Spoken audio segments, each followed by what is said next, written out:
welcome to Rapid Reviews Radio, episode 248. I am your co-host, Kiley Wilde, and I'm joined by my ever-present co-host, Pete Beckett. Hello. Who is now going to tell us how his week has been and what he has played, even though we're recording on a Friday.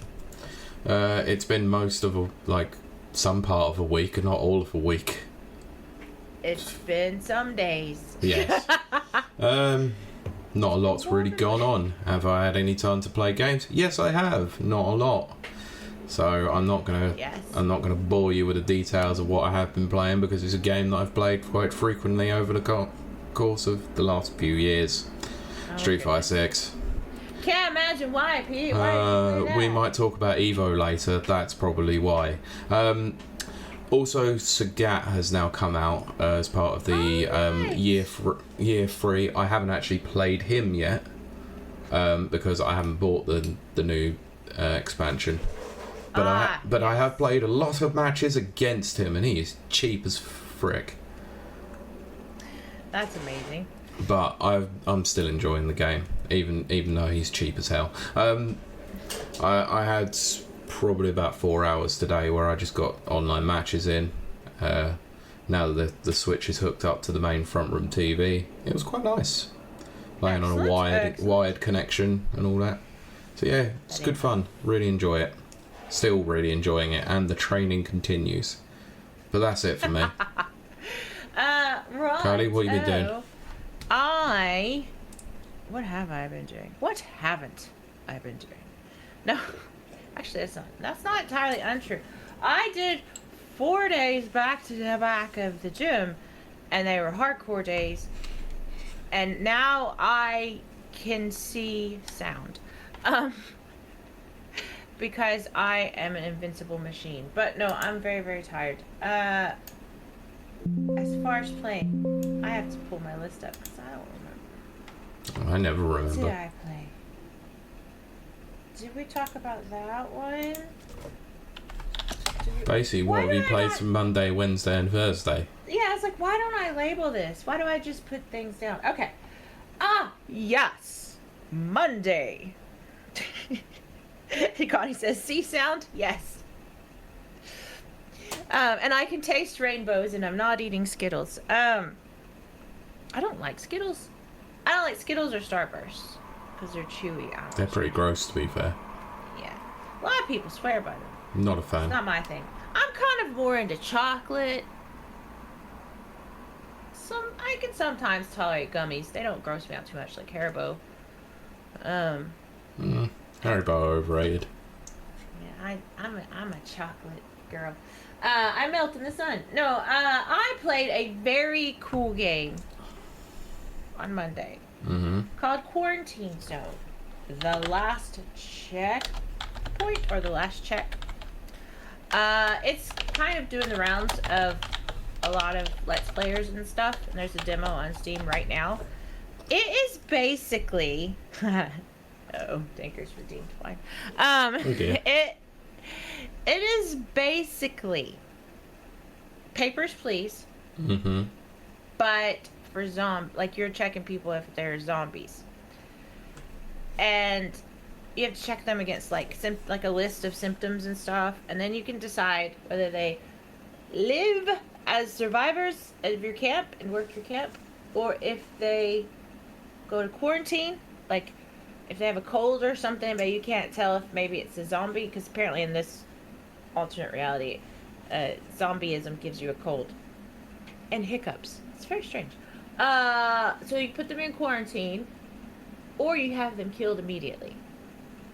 And when they're in quarantine for like 3 days. If there's anyone else in quarantine with them, they start to eat them. If they're a zombie, they go crazy, and so they start eating the other survivors, and then you get to smush them with a big giant block from the ceiling. Nice. Which is a lot of fun. That was a lot of fun. Oh, interesting. Gani says you might like Not Tonight if you like those. I'll have to remember that. I want to know. I do like those a lot. And then I played Doom, I think. Yes, you did on Wednesday. Yes, on Wednesday. We all know about Doom. Doom's the best. Doom is a mood. Thank you, Nana. Thank you. Woo! Doom. Doom. And then I played another really crazy game. Because I played it yesterday to make up for the fact that I'm not streaming today. It was called The Exit 8. That's another one that does the rounds of streamers. It is so wild. A few months ago, I played a game called, like, The Cabin or something like that. And you were some kind of weird worker on an assembly line, and, like, a fully fledged built cabin comes down the assembly line, and you have to go check it. Go in and check it. There's all kinds of scary stuff that happens. And you have to get it right, like 8 times, and then you win the game, I guess. I don't know, because I've never done it. Well, same thing happened with the Exit 8. You walk through a corridor, because you're in a subway station, and every time you walk through the corridor, you have to see if there's something new or different that's happening. And if there is, you have to turn around immediately and go backwards. Mm-hmm. I played that sucker for an hour and 45 minutes. Okay. I did not get 7 to exit 7 until the last second, the last bit, till like an hour and 45 minutes in. And then I should have kept going, and I didn't. I turned around, and I lost the game. Of course you did. That's quite normal for you. Yep.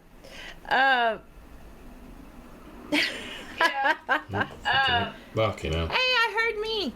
Yeah, Tyler you did. says, I've played Not Tonight at least once a week for the entirety of my marriage. No, my lord. That's my fear. If I ever do that, I probably won't ever get married. That the guy will be like, not tonight. And I'll just be like, why? Why did I do this? But, I'm not reading those. No, you're yes. not. Just don't. Look. I'm in. But I just said that on our podcast. I'm not streaming. Wow. Okay. I forgot we're recording a podcast. Yes, we are. Oh my gosh, I'm so tired. Anyway. And for our lovely listeners at home, it's a Friday recording. This is what you get. You've had them before. You know they are insane. They're rare, but... yeah, rare. They're rare as like, rocking or shit. This is a rare replay. Yes. Yes. I wish Rare Replay would come out again. I wish they brought it out for Switch too, because then they could include Donkey Kong Country. Oh, see? Oh, it would have been. Everybody would have won. Connie says, enter the Matrix. Dagger says, something we need to consider on a future stream. Content warning. We might be doing something. We're upgrading the stream at some point in the future. Need to discuss with Kylie about that. I have plans and ideas. Yeah, he's the idea guy. I normally sit here and get drunk, but I can't tonight. Not tonight. But is that everything? Think so. So that's my cue to turn this back over to Pete, who's going to bring us all the video game news you can use. Yeah. There's no news. Goodbye, everyone. Short show. No, I'm joking. There is news. I've had to cut a couple of things out because why the hell not? And also, I'm going to fade so fast. I know. And some of the stuff we're going to talk about is going to make you fade very fast as well. Oh, no. I'm fading. So I'm going to get through this one relatively quickly to start with. Because Mike Tender says Mario news. No. First of all, we're going to start off with the reason why I was playing more Street Fighter. Evo happened over the last weekend. Yes. And as is such the case with any big showcase, you are going to get announcements. And it has become quite the thing now that most fighting game companies will bring something along with them if they've got a game featured either at the show, on the show floor, or they've got a game in the as one of the main games. Usually we'll have a character announcement or a new feature or something along those lines. So For those who are not in the know, Evo is like the largest open bracket fighting game tournament in the world. It's pretty much what the article describes as the Super Bowl of fighting games. I probably would have to agree. I agree with that. Most major games will have like major ranking like points for the Capcom Pro Tour, the Tekken World Championships, and stuff like that. So it usually has a very big feature in terms of that calendar for the fighting game aficionados. So there were a fair few announcements that were had at Evo, including some playable games and some other things. So we'll just run through very briefly what was announced. Recently it was announced that the Mortal Kombat Legacy Collection was being made. They've added a new game into it, or they've announced one of the games is Mortal Kombat Trilogy. Oh. So that's the repackage of basically all three of them. Right. So you've now got Mortal Kombat 1, 2, Ultimate Mortal Kombat 3, and Mortal Kombat Trilogy in one collection. That's like the Hitman War of Assassination. Pretty much, yeah. That is. Yeah, that's cool. I can get on board with that. Yeah, it's pretty good. It was a good announcement, actually, to be fair. That's funny. Pilot says the Super Bowl of fighting games, it lasts for hours with very little action, and most people only watch it when it gets to halftime. That's not true. Screw off. I take real offence to that. I was going to say... Can we ban him, please? I'm not going to say that. No, I'm going to be... No, I'm joking. I was going to say a funny thing, but then I realised it was going to be a naughty thing, and we're trying not to be naughty. True. Right, so the game that will not die, and probably for good reasons as well, Virtua Fighter 5, a game that was out on the Xbox 360, and it's now been updated several times over. Recently having its final showdown update, I think last year.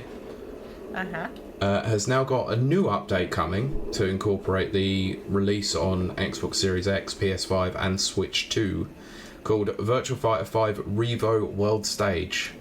Right, okay. I'm pretty sure I read somewhere as well they might be adding a new character to it, but it doesn't say it on this article. But it's basically just utilising the Dragon engine. It's pretty much what they did with Final Showdown. But they had released it on PC with Revo, but they're now bringing it to the consoles, and it's also got rollback netcode and crossplay between all platforms. Switch 2 version hasn't got a release date, but this is coming out on October 30th for the other consoles. Right. Whilst we're talking about Virtua Fighter, the new Virtua Fighter project that's being made by RGG Studios had its first gameplay reveal. And it is literally just a video of Sarah and Akira just fighting on a what looks like a basically empty training stage, and it looks like Virtua Fighter. And that's probably for the best, because that's what people really want from it. It looks a bit more flashy than what's been there for previous Virtua Fighters, but you can see it very much has the Virtua Fighter charm to it. And it is essentially just soft revealed that Sarah is coming back to the game. So great stuff. That's the way to do it. Yeah. So Hunter Nen X Impact Season Pass. I have not even heard of this game before. It's a 3v3 tag fighter. Anime. It's an anime fighter. Yeah, so it's the Hunter x Hunter anime franchise. It's got a 3v3 tag fighter, and its first season pass character got revealed, which is Neferpitou. Okay. Not that I know much about that anyway. Another anime fighter that I don't know much about, but I know the name, is Under Night in Birth 2 System Celeste. Has added a new character called Izumi. Oh, goodness. Okay. I think I've heard of that before. She's a water-based fighter who fights with a fishy companion. Excellent. Another game that I'm unfamiliar with because I haven't played it, Grand Blue Fantasy Versus Rising, is adding several new characters to the roster, but they're actually called EX characters, which are characters that are previously in the roster but will play in a very different way. Oh, okay. which, okay, I guess so. Creative way So, of doing that. Yeah. so it is Gran, Jeter, and Naramaya as the first three that are getting the experience. Another tag fighter that was revealed back in June, I think it was, Invincible Versus.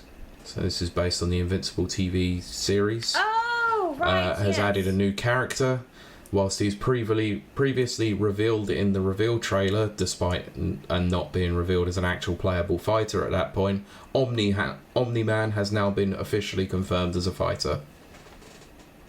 Okay. Nice. Playable on the show floor. This was the first full presentation and first public showing of Marvel Tocom Fighting Souls, the Marvel 4v4 tag fighter that was revealed by yes. the Arc System Works are working with in conjunction to Marvel Games. It was playable on the show floor and had 6 characters playable for it. It appears that playable demo is coming as a closed PS5 beta on September 5th to September 7th, and sign ups are currently open for it. So there was only 6 fighters available, but it revealed an absolute ton of information about how the game actually is going to play, and it looks amazing. So I have signed up to try and get in the beta, so if I do get into it, you can expect me to talk about it at some point. Yes, that would be very cool.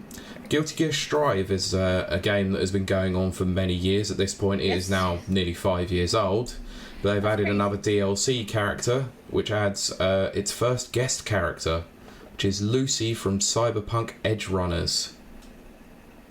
Which I've not watched. Neither have I. So, obviously, I didn't watch this, but it did reveal how she's actually going to play, and she's out on August 21st. So, fair enough. That's not the end of the Guilty Gear Strive news, because at the end of that trailer they revealed that in 2026, it's under the tag Still Blazing, that Guilty Gear Strive is getting a 2.0 edition. Sweet. So a huge update, which is going to be coming, but apparently there's going to be 2 new characters added to it as well. Very cool. Revealed during the Fatal Fury City of the Walls top 8, the first guest character, the first guest of the DLC characters, was known, but was shadow dropped literally right at the end of the tournament, and that is Ken Masters from Street Fighter. Oh, right. Oh, that's neat. Yep, I can go into it in a bit more details if you want to, because there is quite a cool bit of dialogue between him and Terry. Obviously, Terry is a DLC character in Street Fighter 6 as well, which might have potentially revealed that something between Capcom and SNK might be coming in the future. Something more. Sweet. That's There's cool. quite a lot of references, so people were surmising it could be Capcom versus SNK 3. That would be cool. That would be Yep. very cool. Last 2 announcements. Tekken 8 has added its next DLC character, which is Armor King. Yes. So Armor King is a classic grappler fighter. Is obviously the an antagonist to King, regular King. Yes. Due out in October 13th, but it also did reveal that there is a brand new fighter coming as part of the next season. It's Mary Zhao. It's a Madagascan fighter, which is a first. I think it's the first African fighter in Tekken, I believe, or the first character at least from Madagascar, and actually made national news by doing so in Madagascar. That's neat. Which is I like quite that incredible. kind of stuff. That's very cool. Finally, during the Street Fighter 6 top 8s, just before the start of the tournament, the trailer did go up just before on YouTube, so anyone who was there in attendance got to watch it. I say watch it live, but anyone who was watching at home did already see it. The next character was officially revealed. We already knew who it was, but showed its in-engine look, and basically what they do with the Street Fighter reveals is they have like a gameplay like cutscene essentially from the World Tour mode, that introduces the character, and then they'll do the gameplay reveal at a later date. So this was the in-engine cutscene reveal of Crimson Viper returning from Street Fighter 4, and she has got a glow up, let's say, because wow, okay, she looks interesting. I can't reveal on this stream what she looks like, but let's just say very boobalicious. Sometimes it's okay to have boobalicious characters. That's fine. They did it with Mai, and actually that's fair enough. Sure. Yeah. But yeah, considering what she looked like in Street Fighter 4, this is quite different. Yes, I did, Mike. I'm fully aware I did. Yeah, I'd be interested to see what her fighting style really is like, because she's a very technical character on Street Fighter 4. Whether or not they try to simplify her a little bit, or whether they keep her very technical, I'll be interested to see. But yeah, so that wasn't the final announcement though for Street Fighter 6, because there was more costumes that come. Oh yes, that's right. The swimsuit costumes, which has added swimsuit costumes for Chun-Li, yes, Cammy, Kimberly, and a few others as well. I think Mai was also in there as well. Yeah. Okay. Probably. I have now seen the Kimberly one because I fought against someone earlier who had it, and it's interesting. Okay. The world is healing because we can now get swimsuit costumes again. It's very weird. I kid you not, though. Back in the early 90s, the Marvel, but specifically X-Men, they put out a swimsuit issue every year. They did. But it was dudes and it was like Gambit was there and Rogue, both in their swimsuits. I loved it. I thought everyone loved it. Yeah. Everyone really enjoyed it. It was good fun. Yes. So yeah, that was all the announcements from Evo. So yeah, pretty stacked. They also did some other reveals as well for the actual main Evo showcase. Evo France is coming this October, and they have confirmed that even before it's happened, there is going to be a second Evo France next year. That's probably good. In October. Evo, main Evo is getting has confirmed its date for next year, and it's actually happening 4 weeks earlier than normal. Right. So it's now happening in early July, I think, or maybe even late June. Very weird one. And Evo Japan is also coming back at the beginning of the year as well next year. So they're basically sticking around with the free tournaments across the calendar. Oh, Nana said, yeah, they swapped with CEO. So CEO is another major tournament that happens in America. So usually it would be that July would be CEO and August would be, or late June, early July would be CEO. They've now swapped places. They even had the person who runs CEO, a guy called Jabali. He was actually in attendance when they made the reveal, and he literally did the whole, I'm going to unzip my hoodie and have a t-shirt that revealed the date sort of thing. Yeah. Very old school sort of reveal. It was great. Mike says, so when are we getting a Street Fighter Extreme Volleyball game? Which would be like, what, is that Dead or Alive? A Dead or Alive, yeah. Yeah. And then Garnet says it's funny. Look, we don't need it. It's basically already there in game, just without the volleyball. I liked Dead or Alive.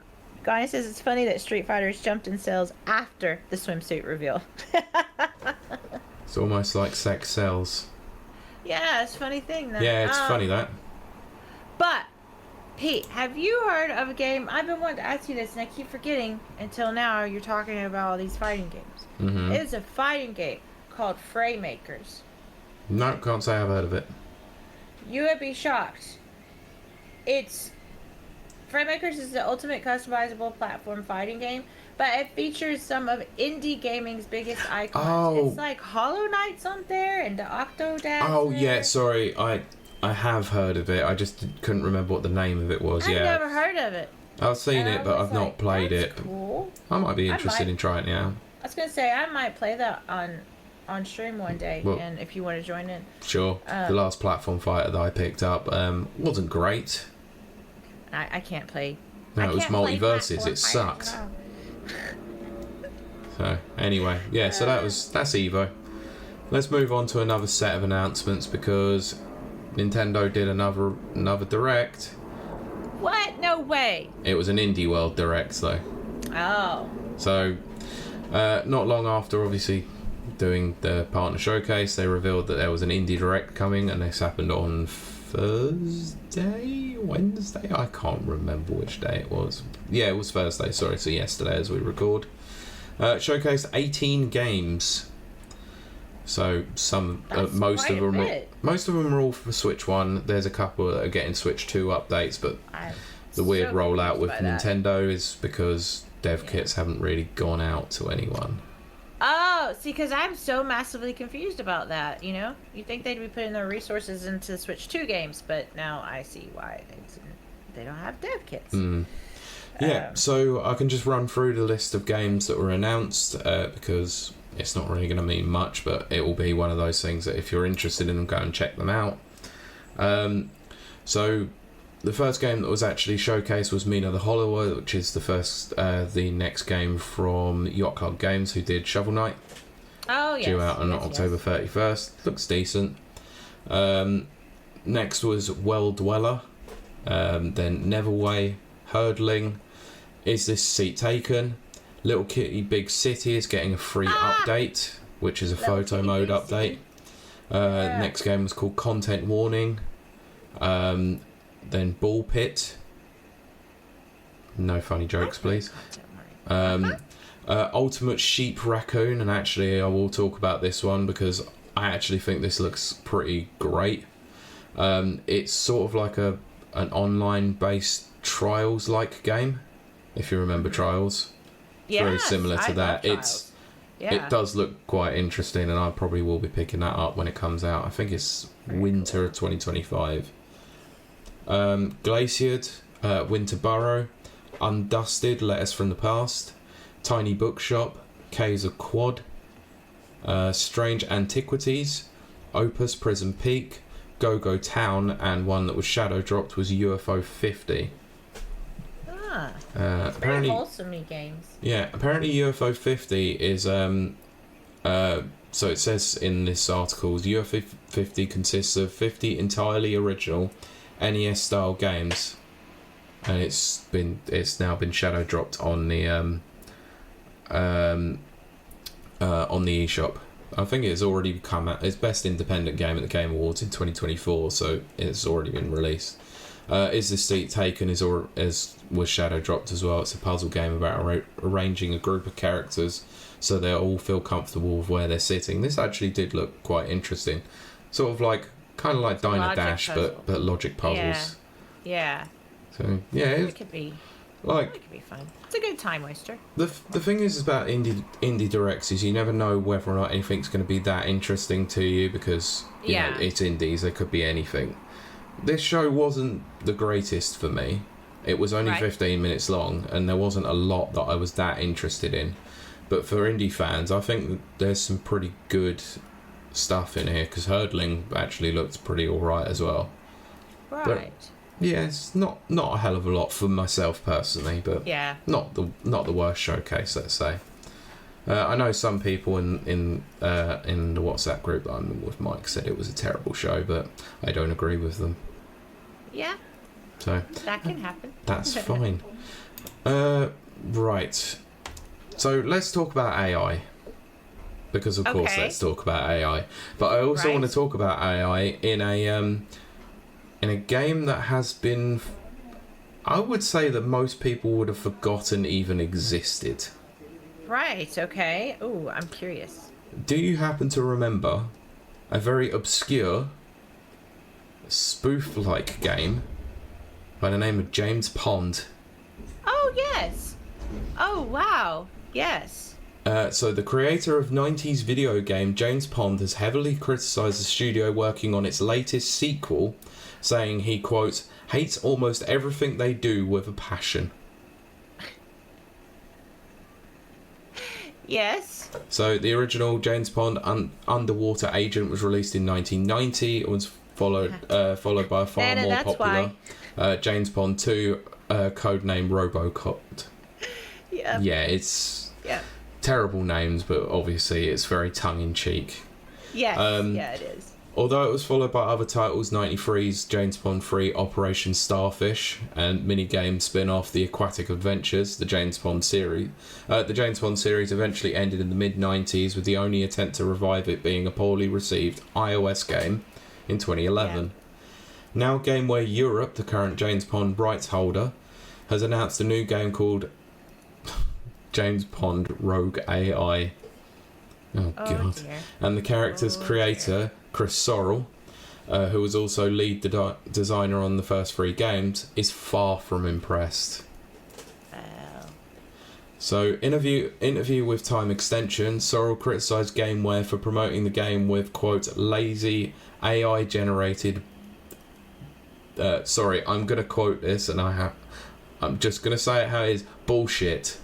Yeah. Yep. Don't flag me, I'm just quoting. On its website, adding, well, what could be more on brand? Sorrell added that he regretted being involved with Gameware in the past after the company launched a Kickstarter campaign in 2013 to create a new James Bond game, before cancelling it with just 16% of funds raised and admitting it, quote, came into this with little game to show. Okay. Yeah, you can't do that. So this is a quote from Sorrell from the podcast. He said, I hate almost everything they do with a passion, all the more so since they duped me into being part of their shambolic Kickstarter campaign all those years back. And I stupidly allowed my name to be associated with their bottom-feeding enterprise. He then added that while he concedes that the new game's brief teaser trailer, which shows James Bond extending robotic suit bending around like a snake, suggests some innovation, he's not yet confident that the finished package will be worthwhile. Right. You might be right. Dear. So, quote, frankly, the only way that Gameware shocks me these days is doing something that demonstrates even the tiniest shred of integrity or creativity. For example, their first video from the new game showed James Bond using a massively extending suit with a full twisting body bending around the level.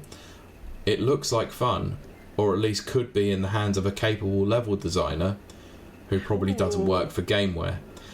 Oh, that's so burn. But at least it seems like someone with a degree of talent was involved in its creation. Wow, catty much. Unfortunately, everything else they've shown seems far more expected.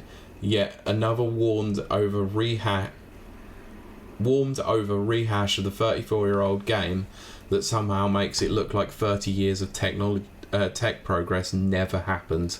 Oh gosh, wow. So Sorrell said that he no longer likes to associate himself because of what the character has become, saying, quote, the James Bond name has been so degraded by Gameware that I want to distance myself from it. He was not holding back. Do you blame him?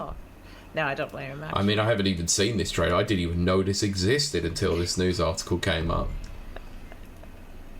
Oh my goodness. I remember playing James Bond 2 on Amiga, actually. It was good fun. Had some freaky ass visuals, but it was great fun. Yeah. Might have even been the first game, I don't remember. Yeah, they're all run together for sure. Pretty much, yeah. But yeah, I know some in our audience are like, what the hell is this crap? Yeah, this is what we had to deal with back in those days. Yeah, that was our games back in the day. Oh, that reminds me, Hexen came to Game Pass, rather. Yes, it did. Yeah. Yeah, because that was being done by Night Dive Studios, I think. Yeah, but I don't care. Excellent. Yeah, Brent told me on Friday, so... No. Not Friday. Thursday. Yesterday. Oh my gosh, I'm so Yeah, I know, tired. it's all the same. See, yeah, Pollard actually has a good point. This is actually a tactic in marketing. Not that I think this is what's happened. But alternatively, this is the most amazing piece of marketing to get people to go see why it was so bad. Yes. There is negative marketing. That is the thing. Also, Okay, I know I'm not supposed to say things until Pete verifies them, and or goes, "It's Kylie's rumor mill," but I heard that like Microsoft got rid of an entire department, and it might have been the quality testers, and made them all AI. That's a rumour that's been going around, yes. I think that's a bad idea. And that's all I got to say about that. Well, we discussed it in the news articles not too long ago when they were doing all the job cuts that potentially they're investing a lot of money into AI, so it wouldn't be as much surprise. Yeah, that's crazy to me though. That's even a thing. That's wild. Anyway, yes. We shall continue on. Yes. Nana, thanks for putting down some of the winners for some of the games on the final day of Evo. Good stuff. Watched all of the Street Fighter 6 top 8s. They were incredible. Oh, that's I watched all the Fatal Furies as well. Fatal Furies was great. Yeah. I figured you did. I'm getting round to watching a bit of Tekken, but I already knew that Arsene Ash had won for Tekken because he's pretty much the most dominant Tekken player there is. Right. No surprises there. So, yes. We shall cover this very quickly because this is only a very, very quick story from my Nintendo news. Okay. RTA in Japan has revealed exactly why Nintendo titles won't feature a huge speedrunning event in the land of the rising sun. Oh, yes. I think Nana talked about this. He did, yeah. So, in brief, basically, Nintendo have pretty much stated that a speedrunning contest in Japan called the Land of the Rising Sun will not have any Nintendo games on there. I think that's bad news for them. Yeah, so the team says that they were told by Nintendo that they needed to apply for permission to feature each individual game in the tournament. Therefore, RTA in Japan will not be using any Nintendo-owned title for this summer's event, which takes place from the 9th to the 15th. So next week as we record this.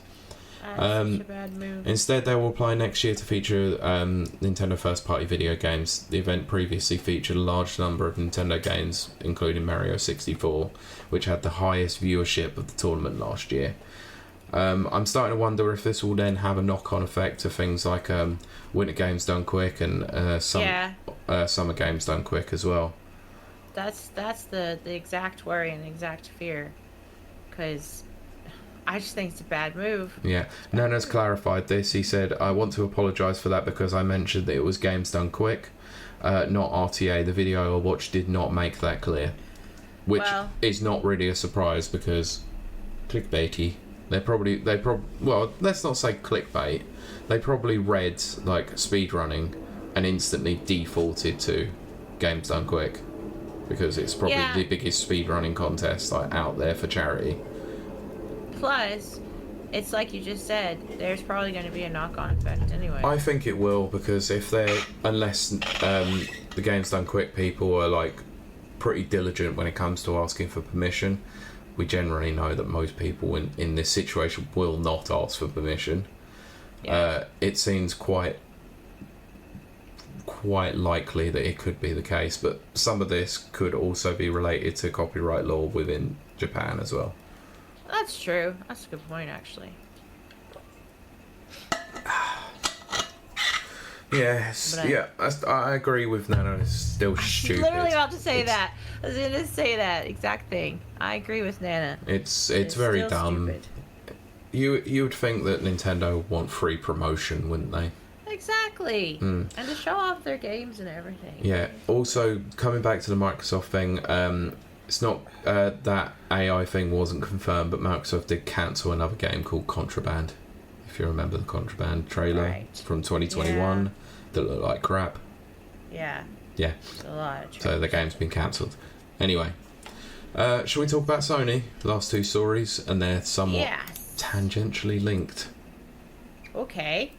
So, the chief financial officer of Sony has been making some comments about certain things to do with the company. Oh. So, two particular stories have come out as a result of this. So the CFO says the company will learn from its live service failures, but insists that progress has been made despite them. Oh, goodness. Okay. Wow.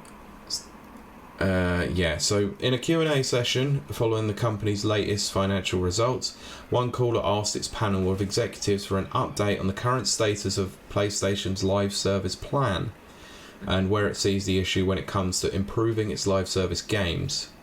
The CFO, Lin Tao, replied that despite the negativity surrounding Sony's live service offerings thanks to the issues with Concord and Marathon, she still believes live service games are worthwhile because they've added a revenue stream that doesn't exist for the company, that didn't exist 5 years ago.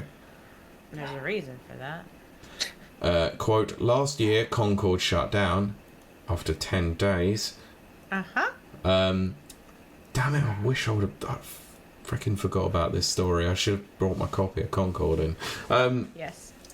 And this year Marathon was postponed, so somewhat negative news has been coming out, so Tao said, and this was done via an interpreter. But if we look at the last 5 years, 5 years ago live service games were almost non-existent for PlayStation Studios. We now have Helldivers 2, not a PlayStation studio, by the way. Yeah. Arrowhead is not a PlayStation studio. MLB The Show... That. Oh my, how can you even say... I have issues. Sorry, I'm going to pick this apart as I do it. Okay. Helldivers 2, not a first-party studio. They have not purchased them. Arrowhead are still doing their own thing. Sony just paid for the game to have exclusivity. Yes. It's now coming to Xbox anyway, which has now caused an absolute massive stir with the PlayStation fanboys because it was apparently Sony's wanting to go on to Xbox, not Arrowhead's. Oh, I see what you're saying. Okay, well, yeah. MLB The Show, which actually PlayStation has no say over the MLB license. Right. So that can't technically count, even though it's made by PlayStation or Sony Studios or a PlayStation studio. And Gran Turismo 7, which should never have been a live service game in the first place. Yep. And Bungie's Destiny 2, which was never a Sony property. No. Now, because they own them, they're now claiming it as their own. Sorry, I'm pretty sure it's had more revenue stream on bloody PC and Xbox anyway. Yeah. They've lost money since they went to Sony. That's a known thing. So we have these... So this is back to the quote. We have these 4 live services contributing to sales and profits in a stable manner. No, you don't. No, you don't. No. Tao had also noted that during Sony's results presentation that live service games accounted for around 40% of first-party software revenue for the past quarter and cited this again in her reply. Pylord brings up a good point. For the gaming idiots here, live service games are games with a recurring monetary practice, or games that drip feed content into you over a successive period of time. Yeah, you have to pay a monthly fee to play them. I wouldn't say it's not necessarily the case because some of them will be included. They're always on, if that makes sense. Yeah, always online video games, let's say. Yeah. That ones. They're always live. Yeah, so games like Helldivers 2, they will have a story that's ongoing throughout it, as minimal as it is with that. There's always something new that they add every couple of weeks or a month or so, where it's a new push to defeat a certain kind of enemy or a different kind of enemy, or later down the line they'll add a new enemy class or new armor types or new weapon types. So they're always adding stuff into the game to refresh and balance it, whilst also make it somewhat interesting. Some do it better than others. I would say one of the better ones was Destiny 2. Yeah. Because they were always adding story content, they were always adding DLC. The expansions always increased, added with the lore, but then they started taking away some of that lore because the game itself would have been too massive with in terms of download if they left all of it together. So they vaulted some stuff, which it's a bit weird. Yeah, it was, because I went back and tried to play all of them. It was no, can't do it. Stupid thing. Where did I get to? Oh yeah, so it said about 40%. So, quote, for Q1 of the live service ratio was about 40%. For the full year, it's a little less than probably about 20 to 30%. So in terms of the transformation, it's not entirely going smoothly, but from a long-term perspective, if you look at the changes over 5 years, you see that there's definitely been a change. Yes, because you've released something called a live service game. Yes. We'll get into that in a minute. Let me just finish to the point, and then I'll raise a few. Of course, we recognise that there are still many issues, so we should learn from learn the lessons from mistakes, and make sure that we introduce live service content where there's less waste and it's more smooth. Okay, so Sony has seen numerous other roadblocks regarding its live service games, beyond the more high-profile examples of Concord's closure and Marathon's delay. No, let's talk about Concord's closure, because it wasn't just a closure of Concord, it was a closure of an entire studio and $400 million sunk into it. Yeah, that's insane. And it lasted 10 to 14 days, depending on who you ask. Yes. The game was an unadulterated flop, and it was obvious to see it was going to be a flop from its beta, from its open beta that had nobody playing it. Yeah. That was so bad. Bad news. Idiots. Yes. And they think that live service is a good thing. No. I mean, I said this before, I'll say it again. Bungie is like the grandfather of live service games with Destiny. I know were others, there was a few out, but they took the model and they ran with it, and they were very good. But here we are all these years later, and Bungie is out of money. Let me just... Not sustainable. I'm not going to stop you there. I'm not going to correct you. I'm just going to add an addendum to your point there. Okay. Destiny was probably the game that popularised it on the console front, let's say. Right, okay. I can see that.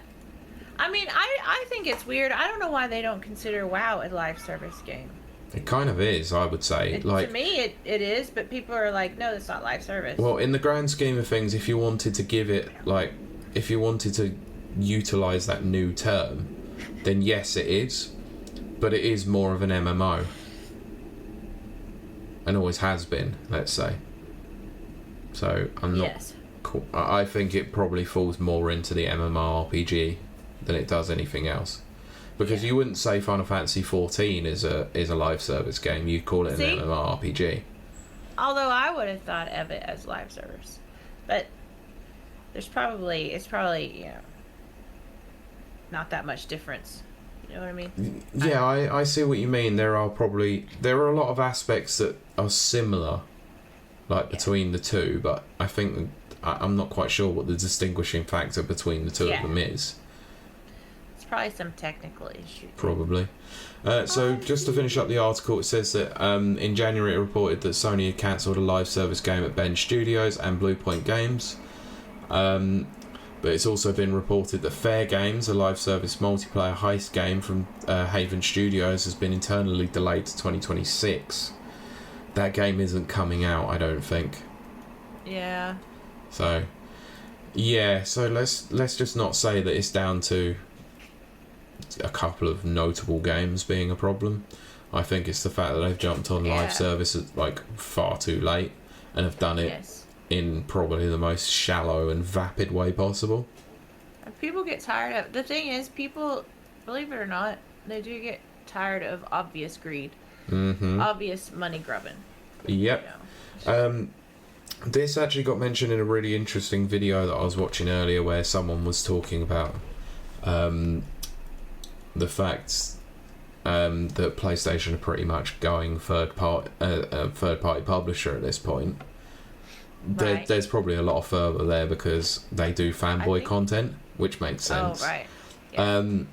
But they did raise the interesting point that actually, I think it's interesting, so that others might not, is that companies like Microsoft, PlayStation, all that, are not exactly... They're chasing after live service because they're not chasing after, they're chasing after a certain business model that Yes. before used to be their bread and butter. Like, people would go to their platforms to play this kind of game. Right. Now they're chasing after, like, every game, not just PlayStation. Call of Duty's doing it, Battlefield's doing it. They're chasing after Fortnite.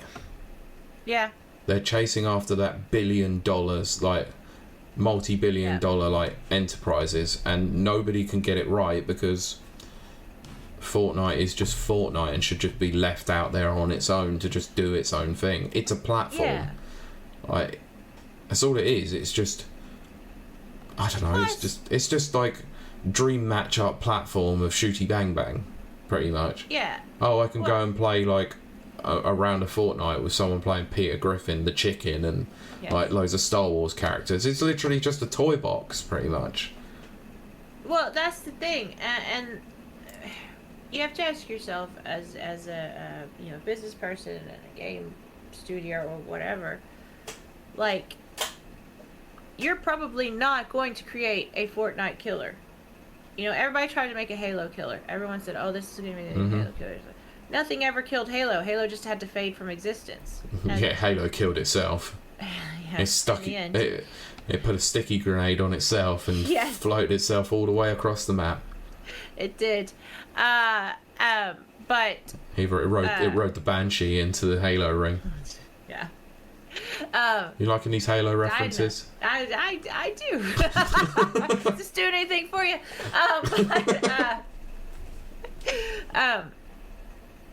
Fortnite. That was it.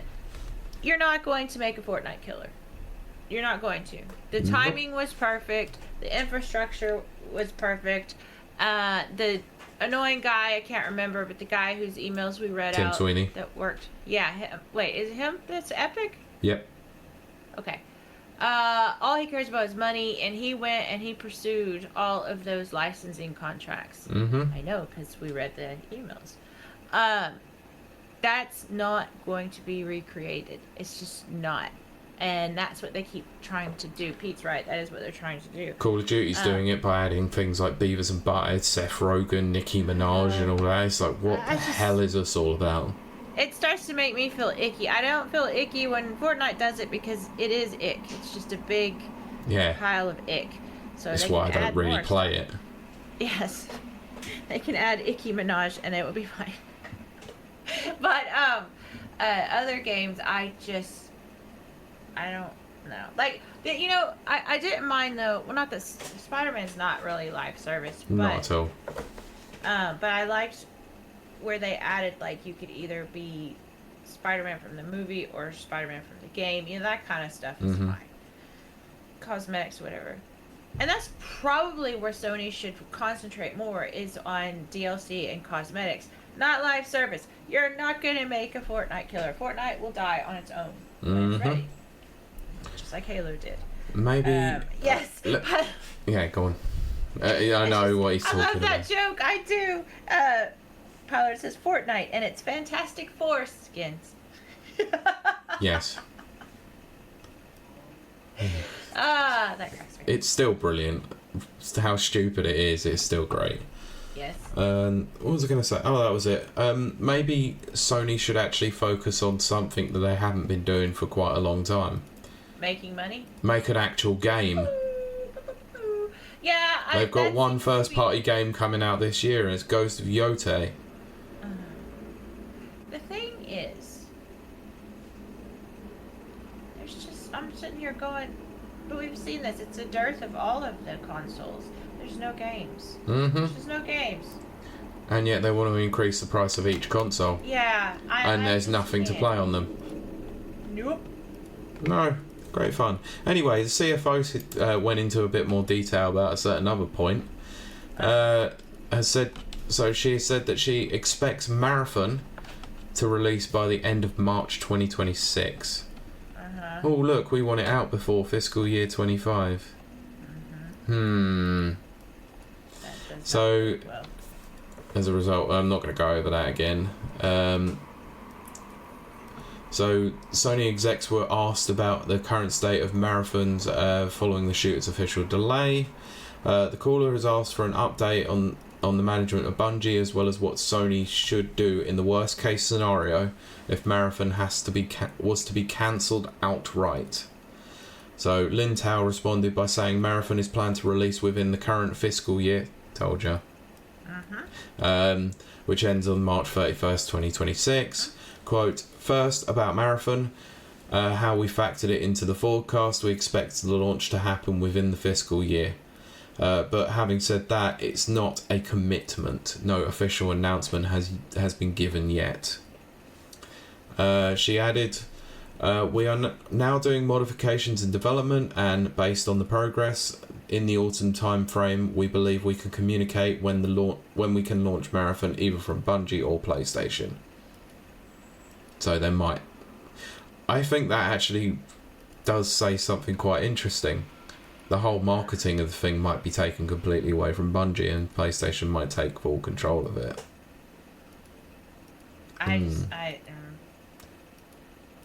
Bungie sold their souls to the devil. God damn it, Pylord. That is the oldest joke in the book, but still makes me laugh every time. Marathon will be released, but rebranded as Snickers.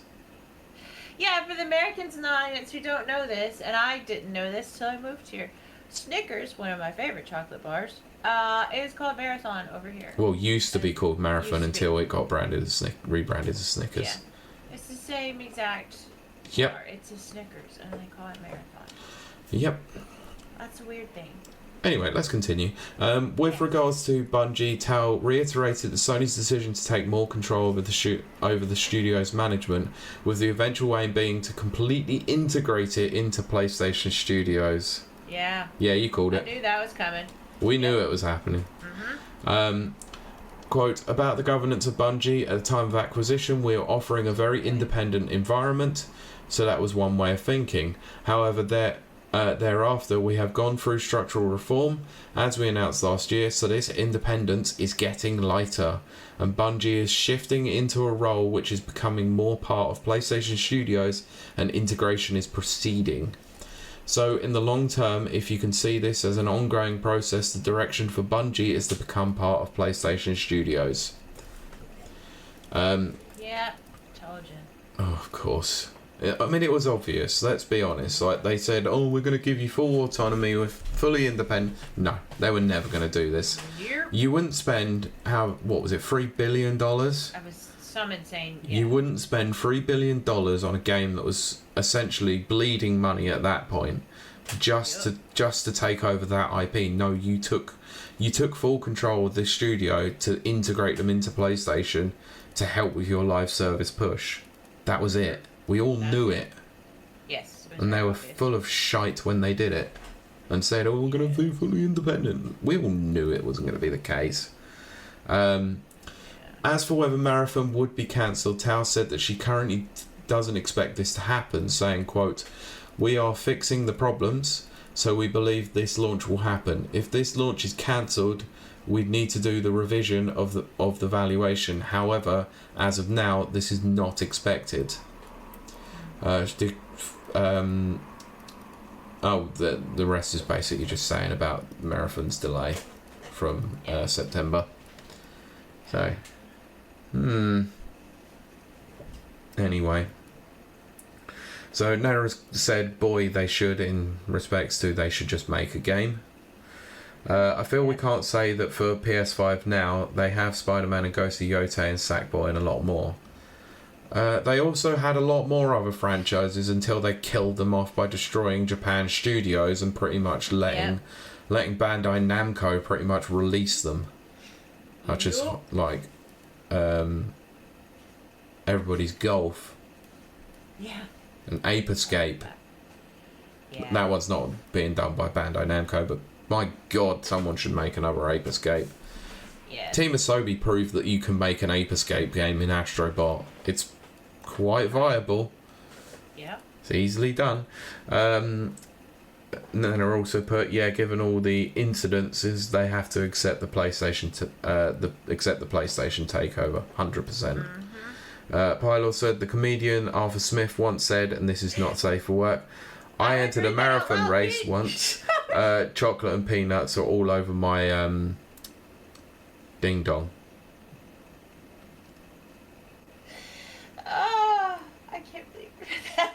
I don't care. I censored it. Enough. Friday recording. That's how it goes on Friday diddly days. And Nana put, the old CEO has been awful. That's before the anti-real stuff. Oh, God, yeah. That's what basically killed Marathon. Yes. Yeah, so that's essentially the news from this week. Yeah. I tried my best. I padded it out as best as I could. It's been a crap week. Well, I think you did an excellent job. I am just dying inside. I know you are. I didn't even cut. I was supposed to cut a story and never did. That's alright. No, I was supposed to. I couldn't even remember if I did. Right. No, I definitely did. Well, this is the part where I say words.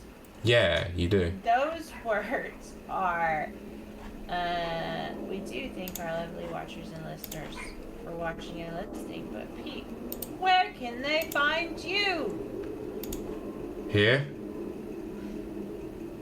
Not usually on a Friday, but here. Eating Snickers? Marathon. Eating a marathon. No. Trying to play marathon. Not working. Anyway. Yeah, you can find me here doing this here podcast, editing this here podcast, doing all the stuffs for it, including the socials, which has been light recently because social media sucks. I can't really be bothered with it. It sucks ass. Also, if you've tried to DM us on Blue Sky at any point, sorry, because of the UK government, can't actually access them anymore, so please don't. And Twitter as well, we can't do it there either, so just send a message on Discord, I guess, until they rip that away from us. But yeah, if you want to hear me talking about other things, including movies and TV shows, come check me out on the Never Watchers with my friend Kurt Lewin, who's been a previous guest on here. The Fantastic Four First Steps episode came out this week. Came out a couple of days ago, so if you're into Marvel and all that, go and check that out. But we will be back again in a couple of weeks with RoboCop. Nice. And don't forget to check out Fortnite and get your Fantastic Four skins. I mean, you can do that if Fortnite doesn't give you the ick, as you said. Yes. Cardi, where can I find you? Oh yes, that too. I will say this about Fortnite, because I don't want to just like completely bash it. Fortnite is fun if you have friends and you're playing and you're not really taking the game serious and you're only half paying attention. Actually, yeah, I'll probably agree with you there. It was somewhat fun when I was playing it with part of a group, because we just didn't really care. Yeah, you just don't really it's not a big deal. Yeah. Where can you find me? Well, depends on what day of the week it is. Actually, that's true. Monday, Wednesdays, and Fridays. You can find me over at twitch.tv/KILEY_WILDE. Come check me out, man. We have a great group. Actually, they're here in chat right now. Yeah, pretty much all of them are. Yeah. They will make you laugh. They will make you have a good time against your will. No. There's nobody there's no bad vibes. No bad vibes. And if there were bad vibes, my two wonderful mods, Nana and Pylord, would kick them out. But there's good vibes, and if you like to lurk and not interact, you're free to do that, because nobody checks that list. You can just do what you want. Yep. But that's really... Oh, I'm going to make a plea. It's not going to matter. The stupid UK law has messed everything up. Yes, it has. If you can, please go check out my YouTube and TikTok. They have halved. The views have halved. Since all of this. And I'm worried that those two things are going to go the way of the dodo. Which is a bird that went extinct, for those who don't know. But I think that's everything. So all that leaves me to say is thank you so much for watching us, or listening to us as well. Thank you very much, actually, for listening. You guys are freaking awesome, and stuff. Yeah, you guys are great. More watchers on YouTube would be nice, but that's if YouTube decided not to be a pain in the arse and private the episode 6 hours after a freaking thing came out. Cheers, YouTube. Got no views on it this week because of that. Yeah. I don't know why they do that. It's so annoying because I put it out, it was public, and then I look back on it, it was like, there's no views. Oh, it's private, thanks. Yeah, that reminds me, I should probably check mine, because mine has, for 2 weeks I have 0 views, and that just doesn't happen. I've barely been seeing much of your stuff even coming up in my feed, which is weird, but... Yeah, because usually they push it real good. Anyway, we'll save this for they're all public. Post. Yes. We thank you for joining us. You guys have been wonderful. Which means we will see you and talk to you next week. Bye. Bye. Thank you for listening to this episode of Rapid Reviews Radio Podcast. You can watch the recording of the show live on Twitch every Sunday evening at 7 PM UK time at www.twitch.tv/Rapid Reviews. You can also watch the podcast on YouTube. Search Rapid Reviews 5534. And you can also watch the video version of the show on Spotify. Just search Rapid Reviews Radio. Don't forget to give us a thumbs up, a rating, or a comment on this episode. You can also follow us on Twitter at rrradiopod, as well as on Blue Sky at rrradiopodcast.bsky.social. Also be sure to visit rapidreviewsuk.com for all the latest reviews and previews.